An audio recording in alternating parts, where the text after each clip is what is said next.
بسم اللہ والصلاۃ والسلام علی رسول اللہ وبعد۔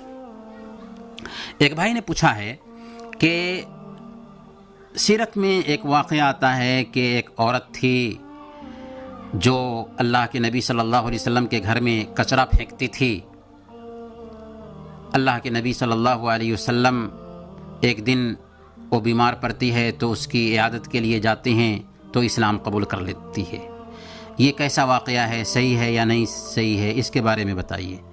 پھر ایک دوسرا واقعہ وہ بیان کرتے ہیں کہ ایک عورت تھی جس کا سامان لاد کر کے اللہ کے نبی صلی اللہ علیہ وسلم اس کو اس کے گھر تک پہنچا دیتے ہیں، اور وہ اللہ کے نبی صلی اللہ علیہ وسلم سے کہتی ہے کہ تم بہت اچھے انسان ہو، تم مکہ کے ایک آدمی سے بچ کر کے رہنا، اس کا نام محمد ہے۔ اللہ کے نبی صلی اللہ علیہ وسلم کہتے ہیں کہ میں ہی محمد ہوں، تو اسلام قبول کر لیتی ہے۔ اس واقعے کے بارے میں بھی ذرا بتائیے۔ دیکھیں، یہ دونوں واقعہ صحیح نہیں ہے۔ سب سے پہلا واقعہ کہ اللہ کے نبی صلی اللہ علیہ وسلم کے گھر میں ایک عورت جو کچرا پھینکتی تھی جب بیمار پڑتی ہے تو اللہ کے نبی صلی اللہ علیہ وسلم اس کی عیادت کرتے ہیں اور اسلام قبول کر لیتی ہے، ایسا کوئی بھی واقعہ سیرت کی کسی بھی کتاب میں نہیں آیا ہے۔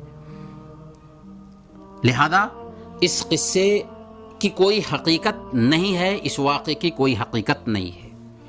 اسی طریقے کا ایک اور قصہ بیان کیا جاتا ہے، ایک اور واقعہ بیان کیا جاتا ہے، وہ یہ ہے کہ ایک یہودی اللہ کے نبی صلی اللہ علیہ وسلم کے گھر میں کچرا پھینکتا تھا، ایک دن بیمار پڑ گیا، اللہ کے نبی صلی اللہ علیہ وسلم اس کی عیادت کے لیے گئے تو اس نے اسلام قبول کر لیا۔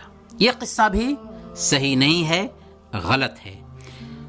یہ قصہ غلط اس وجہ سے بھی ہے کہ یہودیوں کے ساتھ اللہ کے نبی صلی اللہ علیہ وسلم کا معاملہ مکہ میں نہیں ہوا، مدینہ میں ہوا، اور مدینہ میں اللہ کے نبی صلی اللہ علیہ وسلم گئے تو آپ قائد تھے اور صحابہ کرام آپ کی حفاظت کے لیے ہر وقت تیار رہتے تھے۔ کسی کو جرأت نہیں ہو سکتی تھی کہ مدینہ میں آنے کے بعد اللہ کے نبی صلی اللہ علیہ وسلم کے گھر میں کچرا ڈالے اور اللہ کے نبی صلی اللہ علیہ وسلم اس کو یوں ہی برداشت کرتے رہے۔ تو یہ سیرت سے واقعہ ہی صحیح نہیں ہے، اور کسی بھی سیرت کی کتاب میں یہ واقعہ نہیں آیا جو اوتھینٹک کتاب ہے۔ اس لیے علماء نے اسے بالکل بناوٹی اور خود تراشیدہ قرار دیا ہے۔ البتہ ایک صحیح واقعہ آتا ہے، وہ کیا ہے؟ صحیح بخاری میں آتا ہے، ایک یہودی لڑکا تھا، وہ اللہ کے نبی صلی اللہ علیہ وسلم کی خدمت کرتا تھا، اللہ کے نبی صلی اللہ علیہ وسلم کے لیے پانی لا کر کے رکھا کرتا تھا۔ ایک دن بیمار پڑا، اللہ کے نبی صلی اللہ علیہ وسلم اس کی عیادت کے لیے گئے اور اس کے سرہانے بیٹھے، اس سے کہا کہ اسلام قبول کر لو۔ بیٹا باپ کی طرف دیکھتا ہے، باپ نے کہا اطیع ابو القاسم، ابو القاسم کی بات مان لو۔ اس نے اسی وقت اسلام قبول کر لیا۔ اللہ کے نبی صلی اللہ علیہ وسلم نکلے تو کہہ رہے تھے الحمدللہ الذی انقذہ بی من النار، اللہ کا شکر ہے کہ اللہ تعالیٰ نے اس آدمی کو میری وجہ سے جہنم سے بچا لیا۔ یہ واقعہ صحیح بخاری کا ہے اور صحیح واقعہ ہے۔ تو صحیح واقعے کو بنیاد بنانا چاہیے، بناوٹی واقعات کی طرف دھیان نہیں دینا چاہیے۔ دوسرا واقعہ جو انہوں نے بیان کیا ہے وہ اس طرح ہے کہ ایک بڑھیا تھی جس کا سامان اللہ کے نبی صلی اللہ علیہ وسلم اپنے کندھے پر لاد کر کے لے جاتے ہیں اور اس کو اس کی جگہ تک پہنچا دیتے ہیں، تو بڑھیا بہت متاثر ہوتی ہے، یہاں تک کہ کہتی ہے کہ تم اچھے بچے ہو، تم اچھے انسان ہو، تم مکہ کے ایک پاگل آدمی سے بچ کے رہنا جو خاندان سے کاٹ دیتا ہے۔ اللہ کے نبی صلی اللہ علیہ وسلم کہتے ہیں کہ میں ہی وہ انسان ہوں اور میرا نام محمد ہے۔ یہ قصہ بھی بناوٹی ہے، سیرت کی کسی بھی کتاب میں یہ قصہ نہیں آتا، اور اس قصے کے ذریعہ بیان کرنے والا کیا ثابت کرنا چاہتا ہے؟ کیا اللہ کے نبی صلی اللہ علیہ وسلم کے اخلاق سے متاثر ہو کر لوگوں نے اسلام قبول نہیں کیا؟ ہزاروں اوتھینٹک ایسے واقعات ہیں۔ کیا اللہ کے نبی صلی اللہ علیہ وسلم کی باتیں سن کر کے لوگوں نے اسلام قبول نہیں کیا؟ ہزاروں ایسے واقعات ہیں۔ کیا اللہ کے نبی صلی اللہ علیہ وسلم کے ساتھ بیٹھ کر کے لوگوں نے اسلام قبول نہیں کیا؟ بہت سارے ایسے واقعات ہیں۔ تو اوتھینٹک واقعات بیان کرنے چاہیے اور بناوٹی باتوں سے بچنا چاہیے۔ اس حوالے سے ایک واقعہ مجھے یاد آ رہا ہے۔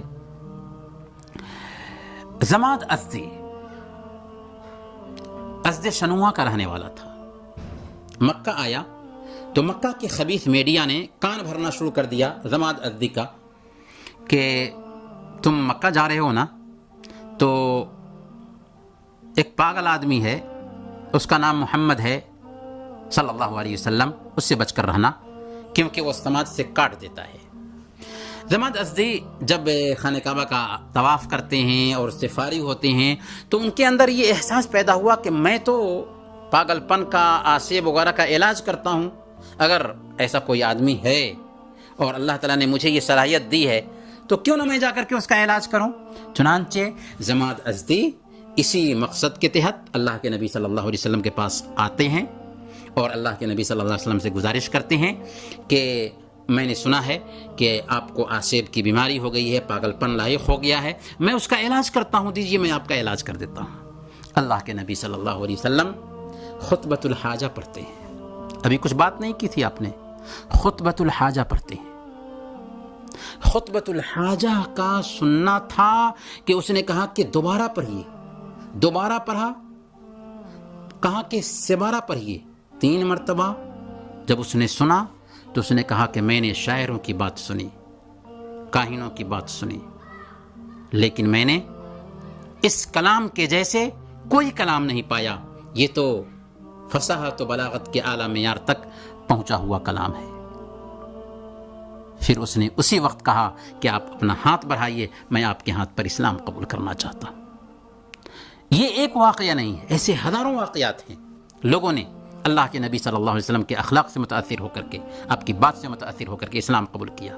تو اللہ کے نبی صلی اللہ علیہ وسلم کی طرف غلط باتیں کیوں منسوب کی جائیں؟ صحیح باتیں بتائیے جو اللہ کے نبی صلی اللہ علیہ وسلم کی زندگی سے اوتھینٹک طریقے سے، مستند طریقے سے ثابت ہیں۔ اللہ تعالی ہم سب کو صحیح کو صحیح اور غلط کو غلط سمجھنے کی توفیق عطا فرمائیں۔ وصلی اللہ علی نبینا محمد وعلی آلہ وصحبہ اجمعین۔